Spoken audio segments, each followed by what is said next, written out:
Hi, my name is Eugene from Brandulox, and I'm here at the interview with the underrated YouTuber. So personally, content creation started for me as a way of boosting my confidence in front of the audience. I was a photographer and I was always comfortable behind the camera, but I needed to boost my confidence in front of the camera. So I got into content creation. At first, I did not start in the tech space. I was making more motivational quotes, but I did not upload those videos. And when I was ready to make content, I started making and uploading content around tech because I was mostly familiar with gadgets. I was mostly familiar with the latest trends in technology. So it was such an easy space for me to be in. Most of my contents are inspired by some of the things I read from blogs, some of the things I check out on YouTube, some of the things I check out on TikTok. In fact, at one point, TikTok was my zone of getting up-to-date content. But here I am also giving out up-to-date content for my audience. Well, my creative process, this is how it is for me. Most times when I scroll on social media and I see a video that interests me and I'm sure it's going to interest my audience, I try as much as possible to give out that update or to give out that news in my own way. And my own way is just like how I would normally talk to a friend, you get. So I just vibe, crack some few jokes here and there, and still give out my content. Like, I barely write scripts. So if that's what you're asking for, I barely write scripts. But hopefully I improve on that when I get on YouTube. Okay, how I simplify tech content. How will I put it? I basically give out tech content in the natural way I would normally talk to people. I would normally talk to a friend. So I don't have to use one difficult technological term to give out I try to make it as simple. I try to give out that information in simple English, in simple layman's term. You understand? And you vibe with it. You are natural with it. So I think that answers the question.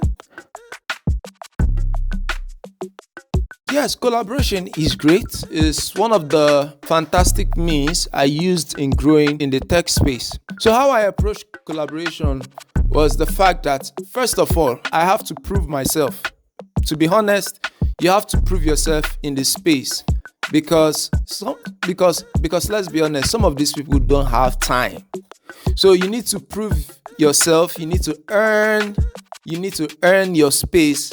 You need to earn your place in the tech space before they will look at you and say, oh I think I can vibe with this guy. I think we can create something very vital. We can create something of value to the audience. So see, I will not lie. The competition within TikTok and YouTube is fierce. But how I try as much as possible to stand out is just being authentic, is just being natural. Being authentic and being natural and delivering your message in the best way possible, like in your own best way possible. Because to be honest, when I started creating some content, I tried as much as possible to speak very polished English.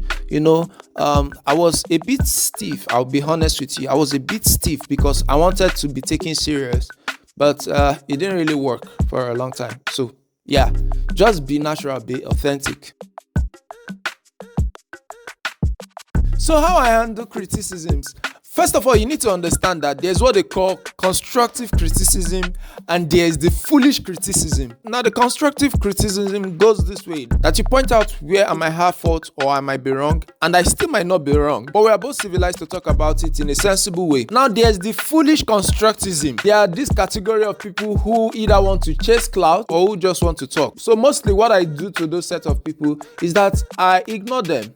Yes, I ignore them. Or if it has gotten to the point where they are being very, very silly, I can either block them. Now, there's also this silly aspect of foolish criticism, whereby we use it as an opportunity to make content. In the Nigerian space, we call it violence. And yes, it's still good content for us. So either which way, we still handle those criticisms as best as possible. Okay, for tech innovation and trends, so far so good. The one I still admire so much is how far AI has come. It's pretty exciting and at the same time scary. You understand? That has always fascinates me with the advent of ChatGPT, with the advent of Google Bard. I just keep getting amazed at how far AI has come. So basically, the impact I hope to leave with my audience, in the tech space, is that I want to deliver tech content in such a way that is so easy to understand, and not just easy to understand, and it's also something fun to resonate with. You understand? There was a time whereby we listen to some tech content and we feel like dozing off. That is what I'm personally against. So yeah, I want to do something that people will find it fun and easy to resonate with. I am Eugene and I'm on Creative Chronicles with the underrated YouTuber. And yeah, this is Brandulox.